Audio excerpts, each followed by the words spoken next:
అంటే ఇప్పటికే కౌంటింగ్ ప్రక్రియ అయితే ప్రారంభమైంది కానీ మరి కాసేపట్లో ఓట్ల లెక్కింపు ప్రారంభమవుతుంది. ఒక్క రౌండ్లోనే పులివెందుల ఎన్నిక వచ్చే అవకాశం ఉంది కాబట్టి 10 టేబుల్స్ ఏర్పాటు చేశారు. 10 టేబుల్స్లో ఒక్కో టేబుల్ నుంచి 1000 ఓట్లు మాత్రమే ఉన్నాయి.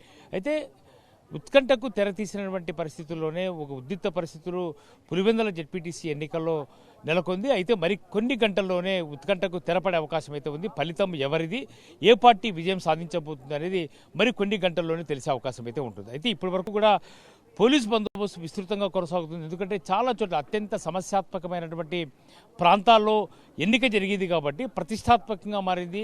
ప్రత్యేకించి ప్రతిపక్షానికి, విపక్షానికి, అధికార పక్షానికి మధ్య మాటల యుద్ధం కూడా పులివెందుల ఎన్నిక తెరతీసిన పరిస్థితి. అయితే ఈ ఎన్నికకు సంబంధించిన కౌంటింగ్ ప్రక్రియ ప్రారంభమైంది కాబట్టి కేవలం ఒకే ఒక్క రౌండ్లోనే ఫలితం వచ్చే అవకాశం ఉంది. అయితే ఒంటిమిట్టకు సంబంధించి అయితే మాత్రం 2 రౌండ్లు అంటే దాదాపు 20,000 మందికి పైగా అక్కడ ఓటర్లు ఓటు హక్కు వినియోగించుకున్నారు. అయితే పులివెందులలో మాత్రము 10,000కు పైగానే ఓటర్లు ఉంటే ఇక్కడ కేవలం 75% అంటే 7,814 మంది ఓటర్లు ఓటు హక్కు వినియోగించుకున్నారు. కానీ ఇప్పుడు మనం ప్రస్తుతం అయితే ఉర్దూ యూనివర్సిటీలో ఉన్నటువంటి కౌంటింగ్ కేంద్రం వద్ద ఉన్నాం. లోపలికైతే ఎవరిని అనుమతించిన పరిస్థితి కనిపిస్తోంది. ఇప్పటి వరకు కూడా కేవలం పాస్ ఉన్న వాళ్ళ పటిష్ట బందోబస్తు కొనసాగుతుంది.